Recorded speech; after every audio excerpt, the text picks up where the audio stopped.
ಮೊನ್ನೆ ದಿವಸದ ಒಂದು ಅಪಘಾತವನ್ನು ನೆನಪಿಸ್ಕೊಳ್ಳಿ. ನಾನು ಭಾಳ ದಿವಸ ಹೇಳ್ತಾ ಇರ್ತಿದ್ದೆ ಈ ಒಂದು ಉದಾಹರಣೆನ.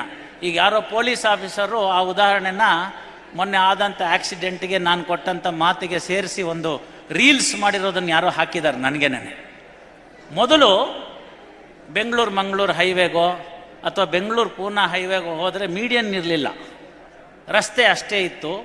ಒಂದು ವೆಹಿಕಲ್ ಹೋಗ್ತಿತ್ತು, ಒಂದು ವೆಹಿಕಲ್ ಬರ್ತಿತ್ತು. ಸಂಯಮ ಕಾಪಾಡ್ಕೊಂಡಿದ್ವಿ.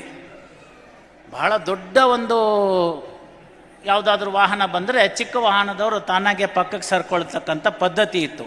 ಹಾಗೆ ಒಂದು ಅಪ್ನಲ್ಲಿ ಬರ್ತಕ್ಕಂಥ ಏರು ದಾರಿನಲ್ಲಿ ಬರ್ತಕ್ಕಂಥ ವಾಹನ ಬರ್ತಿದ್ರೆ ಇಳಿತಿರ್ತಕ್ಕಂಥ ವಾಹನ ನಿಲ್ಲಿಸಿ ಆ ಏರು ದಾರಿನಲ್ಲಿ ಬರ್ತಕ್ಕಂಥ ವಾಹನಕ್ಕೆ ಜಾಗ ಕೊಡೋದೆಲ್ಲ ಇತ್ತು.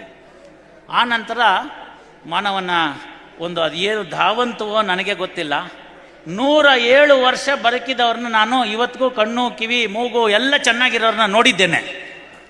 ಅವ್ರಿಗೆ ಯಾವ ಧಾವಂತನೂ ಇರಲಿಲ್ಲ, ಅವ್ರಿಗೆ ಯಾವುದು ವೆಹಿಕಲ್ ಬೇಗ ಹೋಗಿ ರೀಚ್ ಆಗೋದು ಬೇಕಾಗಿರಲಿಲ್ಲ.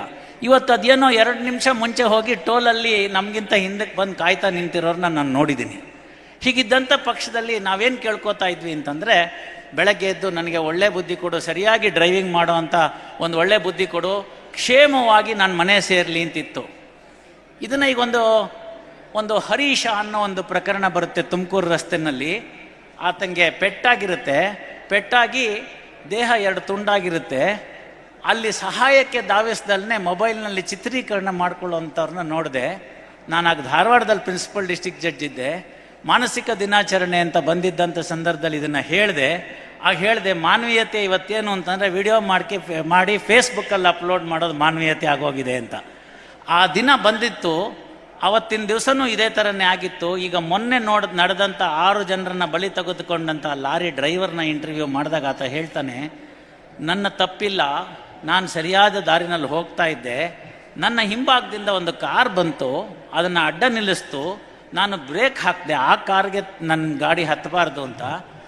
ನನ್ನ ಗಾಡಿ ತೂಕ ಜಾಸ್ತಿ ಇತ್ತು, ಆ ತೂಕ ಇದ್ದಂಥ ಲಾರಿ ನನ್ನ ಬ್ರೇಕ್ ಹಾಕಿದ್ರಿಂದ ಫಿಸಿಕ್ಸಿನ ಒಂದು ಮೊಮೆಂಟಮ್ ಆಧಾರದ ಮೇಲೆ ಹೊರಳಿ ಪಕ್ಕಕ್ಕೆ ಬಿತ್ತು. ಆ ಕಡೆಯಿಂದ ಏನೂ ತಪ್ಪು ಮಾಡದೆ ಬರ್ತಿರ್ತಕ್ಕಂಥ ವ್ಯಕ್ತಿಯ ಕಾರ್ ಮೇಲೆ ಬಿದ್ದು ಅಪ್ಪಚ್ಚಿ ಆಗೋಯ್ತು. ನನಗೆ ತುಂಬ ನೋವಾಗ್ತಿದೆ, ದಯವಿಟ್ಟು ಇನ್ನೇನು ಪ್ರಶ್ನೆ ಕೇಳಬೇಡಿ ಅಂತಾನೆ. ಆ ಡ್ರೈವರ್ಗಿರೋ ಮಾನವೀಯತೆ ನಮ್ಮ ಪತ್ರಕರ್ತ ಮಿತ್ರರಿಗಿಲ್ಲದೆ ಹೋಯ್ತೆ. ಯೋಚನೆ ಮಾಡಬೇಕಲ್ಲ. ಇಲ್ಲಿ ನಾನು ಕೇಳ್ತಿರ್ತಕ್ಕಂಥದ್ದು ಒಂದೇ ವಿಚಾರ. ನಾನು ಅವಾಗ ಯಾವುದೋ ಒಂದು ಸಂದರ್ಭದಲ್ಲಿ ಪ್ರಕರಣದಲ್ಲಿ ಹೇಳಿದ್ದೆ, ನಮ್ಮ ದಾರಿನಲ್ಲಿ ಹೋಗ್ತಿದ್ದೀನಿ, ನಾನು ಕರೆಕ್ಟಾಗಿ ಹೋಗ್ತಾ ಇದ್ದೀನಿ ಅಂತ ಕೇಳ್ಕೊಂಡ್ರೆ ಸಾಲದು. ಇವತ್ತು ಎದುರುಗಡೆಯಿಂದ ಬರೋನ್ಗೂ ಒಳ್ಳೆ ಬುದ್ಧಿ ಕೊಡಪ್ಪ ಅಂತ ಕೇಳ್ಕೋಬೇಕು ಅಂತ ಕಣ್ಣು ಮುಂದೆ ಬಂದಂಥದ್ದು. ಇದು ಮೀಡಿಯನ್ ದಾಟಿ ಬಂದು ಹೊಡಿತಾರೆ ಅಂತಂದರೆ ಯಾವ ಮಟ್ಟದ ಧಾವಂತಕ್ಕೆ ನಾವು ಹೋಗ್ತಾ ಇದ್ದೀವಿ, ಎಲ್ಲಿಗೆ ಹೋಗ್ತಾ ಇದ್ದೀವಿ. ಇದು ಎಲ್ಲ ಕ್ಷೇತ್ರಗಳಿಗೆ ಅನ್ವಯಿಸ್ತಕ್ಕಂಥದ್ದು. ಅದು ನ್ಯಾಯಾಂಗ ಕ್ಷೇತ್ರ ಇರಬಹುದು, ಪತ್ರಕರ್ತರ ಕ್ಷೇತ್ರವಿರಬಹುದು, ವೈದ್ಯರ ಕ್ಷೇತ್ರವಿರ್ಬೋದು, ಇಂಜಿನಿಯರ್ ಕ್ಷೇತ್ರ ಇರ್ಬೋದು, ಬಿಸಿನೆಸ್ ಕ್ಷೇತ್ರವಿರ್ಬೋದು, ಎಲ್ಲರೂ ಯಾವುದೇ ಕ್ಷೇತ್ರವಿರ್ಬೋದು. ಆದ್ದರಿಂದ ದಾಸರು ಭಾಳ ಹಿಂದೆ ಎಚ್ಚರಿಸ್ಬಿಟ್ಟಿದ್ದಾರೆ, ಸಾವಧಾನದಿಂದಿರು ಮನವೇ ದೇವರು ಕೊಟ್ಟಾನು ಅಂತ. ಭಾಳ ಮುಖ್ಯವಾಗಿರ್ತಕ್ಕಂಥದ್ದು ಇದು. ನಮ್ಮ ಮಕ್ಕಳಿಗೆ ನಾವು ಇದನ್ನು ಕಳಿಸ್ಕೊಡ್ಬೇಕಾಗಿರ್ತಕ್ಕಂಥದ್ದು. ಸರ್ವೇ ಜನಾಃ ಸುಖಿನೋ ಭವಂತು, ಸಮಸ್ತ ಸನ್ಮಂಗಳಾನಿ ಭವಂತು ಅಂತ ಆ ಚಾಲಕ ಬೆಳಗ್ಗೆ ಎದ್ದು ಕೇಳಿದರೆ ಸಾಕಾಗಿತ್ತು, ಹೇಳೋದು ಬೇಡ, ಕೇಳಿದರೆ ಸಾಕಾಗಿತ್ತು. ಒಂದು ಕ್ಷಣ ಬಿಟ್ಟು ಆ ಲಾರಿ ಮಗುಚ್ಕೋತಿತ್ತು. 6 ಜನ ಉಳಿದ್ಬಿಡ್ತಿದ್ರು. ನಾವು ಕೇಳ್ತಾ ಇಲ್ಲ. ನಮ್ಮಲ್ಲಿ ಬಹಳಷ್ಟು ಜನರಿಗೆ ಗೊತ್ತಿರಬೇಕು, ಬೆಳಗ್ಗೆ ಎದ್ದು ನಾವು ಸೂರ್ಯನಿಗೆ ಒಂದು ಅರ್ಘ್ಯವನ್ನು ಕೊಡ್ತೇವೆ ಸಂಧ್ಯಾವಂದನಲ್ಲಿ. ನನ್ನ ಮಗ ಒಂದು ಸತಿ ನನಗೆ ಈ ಪ್ರಶ್ನೆ ಕೇಳಿದ್ದ. ನಾನು ಚಿಕ್ಕ ವಯಸ್ಸಲ್ಲಿರುವಾಗ ಕೇಳಿದ್ದೇನೋ ಮರ್ತು ಹೋಗಿದೆ. ನಾವು ಕೊಡದೆ ಹೋದರೆ ಏನಾಗುತ್ತೆ ಅಂತ ವೈಜ್ಞಾನಿಕವಾಗಿ ಈ ಪ್ರಶ್ನೆಗಳನ್ನ ಹುಡುಗರು ಕೇಳೋದು ಸಹಜ. ಯಾಕೆಂದರೆ ಒಂದು ಜನರೇಷನ್ ಗ್ಯಾಪ್ ಅಂತಾಗಿದೆ. ಅಲ್ಲಿ ಸ್ವಲ್ಪ ನನಗೆ ತೀರಾ ದಿಕ್ಕು ತಪ್ಪಿದ್ದಾರೆ ಅಂತ ಅಲ್ಲದೆ ಹೋದರೂ ಕೂಡ ದಿಕ್ಕಲ್ಲಿ ಮಿಸ್ ಆಗಿದ್ದಾರೇನೋ ಅಂತ ಅನಿಸುತ್ತೆ. ಹೇಳೋರ್ಗೂ ತೊಂದರೆ ಇದೆ, ಕೇಳೋರ್ಗೂ ತೊಂದರೆ ಇದೆ. ಆ ಪ್ರಶ್ನೆನ ನನ್ನ ಮಗ ಕೇಳಿದಾಗ ನಾನು ಏನು ಉತ್ತರ ಹೇಳಬೇಕು ಅಂತ ಒಂದು ಕ್ಷಣ ತಡಬಾಡಿಸಿದ್ದು ಹೌದು. ಸುಳ್ಳು ಹೇಳಿದ್ರೆ ಎಂಪರರ್ಸ್ ನ್ಯೂ ಕ್ಲೋತ್ ಆಗುತ್ತೆ, ನನಗೆ ನಾನೇ ಮಾಡಿಕೊಂಡಂಥ ಮೋಸ ಅದು. ಆ ಕ್ಷಣದಲ್ಲಿ ನನಗೆ ಉತ್ತರ ಸಿಕ್ಕಲಿಲ್ಲ. ಸಂಜೆ ಹೇಳ್ತೀನಿ ಅಂತ ಹೇಳಿದೆ. ಸ್ವಲ್ಪ ಚರ್ಚೆ ಮಾಡಿ ನಮ್ಮ ತಂದೆಯವ್ರ ಹತ್ರ ಎಲ್ಲ ಶಾಸ್ತ್ರ ಗ್ರಂಥಗಳು ಇದನ್ನೆಲ್ಲ ನೋಡಿ ಹೇಳಿದೆ, ನೋಡಪ್ಪ, ಸೂರ್ಯನಿಗಿರ್ತಕ್ಕಂಥದ್ದು 7 ಕುದುರೆ 1 ಚಕ್ರ ಇರ್ತಕ್ಕಂಥ ರಥ. ಅದಕ್ಕೋಸ್ಕರ ಅದಕ್ಕೆ ನಾವು ಅರ್ಘ್ಯ ಕೊಡಬೇಕು. ಸೂರ್ಯ ಸುತ್ತಿದ್ರೆ ಪ್ರಪಂಚ ಎಲ್ಲ ಹಾಳಾಗೋಗ್ಬಿಡುತ್ತೆ, ಯಾವುದು ದ್ಯುತಿ ಸಂಶ್ಲೇಷಣೆ ಕ್ರಿಯೆ ನಡೆಯೋದಿಲ್ಲ, ಆಗ ಯಾವುದು ಗಿಡಗಳು ಬೆಳೆಯೋದಿಲ್ಲ, ಆ ಗಿಡಗಳು ಯಾವುದು ಬೆಳೆದಿದೆ ಅಂದರೆ ನಮಗೆ ಆಹಾರ ಸಿಕ್ಕೋದಿಲ್ಲ. ಇಂಥ ವಿಚಾರಗಳೆಲ್ಲ ಇದೆ. ಹಾಗಾಗಿ ಕೆಲವನ್ನ ವೈಜ್ಞಾನಿಕ ನೆಲೆಯಲ್ಲಷ್ಟೇ ನೋಡದೆ ಕೆಲವು ನಂಬಿಕೆ ದೃಷ್ಟಿಯಿಂದ ನೋಡಬೇಕು ಅಂತನ್ನೋ ಥರ ಒಂದು ಉತ್ತರವನ್ನು ಕೊಟ್ಟೆ. ಆಯಿತು, ಅವನಿಗೇನು ಅಷ್ಟು ಉತ್ತರ ಸಮರ್ಪಕವಾಗಿ ಕಾಣಲಿಲ್ಲ.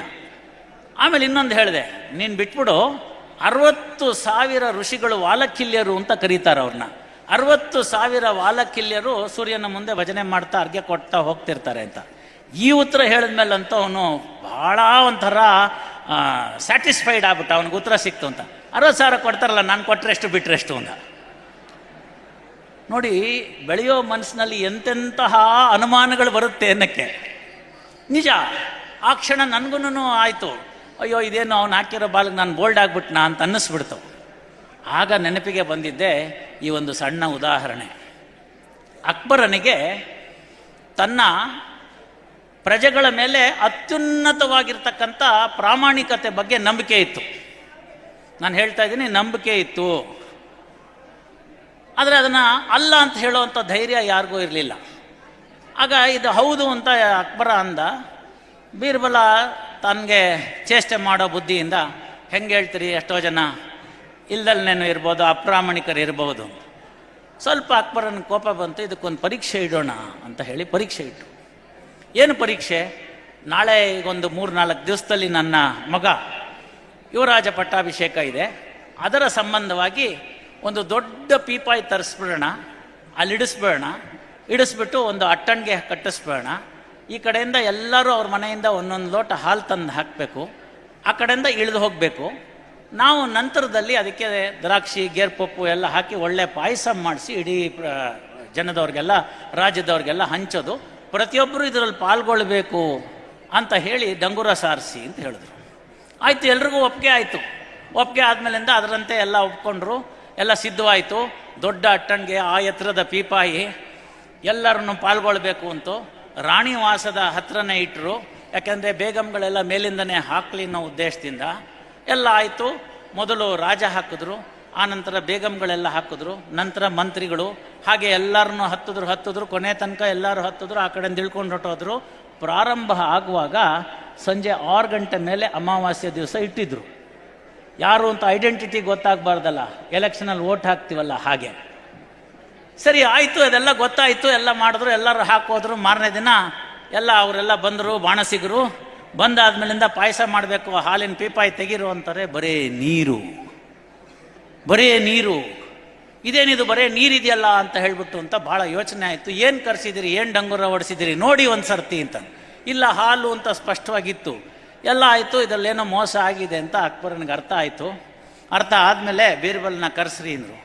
ಅವನಿಲ್ಲ, ಎಲ್ಲೋ ತಪ್ಪಿಸ್ಕೊಂಡ್ಬಿಟ್ಟಿದ್ದಾನೆ. ಮನೆಗೆ ಕಳಿಸಿ ಹುಡುಕಿಸಿ ಕರೆದ್ರು.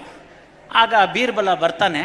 ಬಂದಮೇಲೆ ಹೇಳ್ತಾನೆ, ಎಲ್ಲರ ಮುಂದೆ ನಿಮಗೆ ಅವಮಾನ ಆಗಬೇಕು, ಇಲ್ಲ ಪ್ರೈವೇಟಲ್ಲೋ ಅಂತ. ರಾಜ ನೋಡ್ದ, ಪ್ರೈವೇಟೇ ವಾಸಿ ಅಂದ್ಬಿಟ್ಟು ನಡೀರಿ ಅಂತಂದ. ಏನಯ್ಯ ಇದರಲ್ಲಿ, ಯಾಕೆ ಏನಾಯಿತು, ಎಲ್ಲಿ ತಪ್ಪಿದ್ದೀವಿ ಅಂತ. ಆಗ ಬೀರ್ಬಲ್ ಹೇಳ್ತಾನೆ, ಮೊಟ್ಟ ಮೊದಲನೇದಾಗಿ ನಿಮ್ಮ ಯುವರಾಜನ ಪಟ್ಟಾಭಿಷೇಕ, ಪ್ರಜೆ ಯಾಕೆ ಹಾಲು ಕೊಡಬೇಕು? So inherently mistake.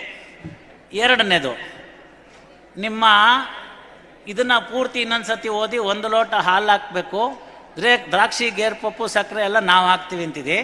ಶುರು ಮಾಡಿದ್ಯಾರು? ನಾನು. ನೀವೇನು ಹಾಕಿದ್ರಿ? ರಾಜನಿಗೆ ಕೇಳ್ತಾನೆ ಬೀರ್ಬಲ್ಲು, ನೀವೇನು ಹಾಕಿದ್ರಿ ಅಂತ. ಅವನು ಗೊತ್ತಿಲ್ಲದಲ್ಲೇ ಆ ಕಡೆ ಈ ಕಡೆ ಬೇಗಂ ಕಡೆಗೆ ನೋಡಿಬಿಟ್ಟು ಕೊನೆಗೆ ತಲೆ ತಗ್ಗಿಸ್ತಾನೆ. ಗೊತ್ತಾಗುತ್ತೆ ಅವನು ಶುರು ಮಾಡಿದ್ದೆ ನೀರಿನಿಂದ ಅಂತ. ಬೇಗಂಗಳು ಏನು ಹಾಕಿದ್ರು ಅಂತ ಕೇಳ್ತಾನೆ. ಜಾಪಾನನ್ನೇ ನೀರು ಹಾಕಿದ್ಮೇಲೆ ನಾವಿನ್ನೇನು ಅಂತ ನಾವು ನೀರೇ ಹಾಕಿದ್ದೀವಿ ಅಂತ. ಮುಂದೆ ಮಂತ್ರಿವರ್ಯರು ಪ್ರತಿಯೊಬ್ಬರು ಎಲ್ಲರನ್ನು ಕೇಳ್ತಾರೆ. ಎಲ್ಲರ ಮನಸ್ಸಿನಲ್ಲಿ ಅವತ್ತು ಉಳಿದಿದ್ದು ಒಂದೇ, ಇಡೀ ಊರಿನವರು ಹಾಲನ್ನು ಹಾಕ್ತಾ ಇದ್ದಾರೆ, ನಾನೊಬ್ಬ ನೀರು ಹಾಕಿದ್ರೆ ಹೇಗೆ ಗೊತ್ತಾಗುತ್ತೆ ಅಂತ.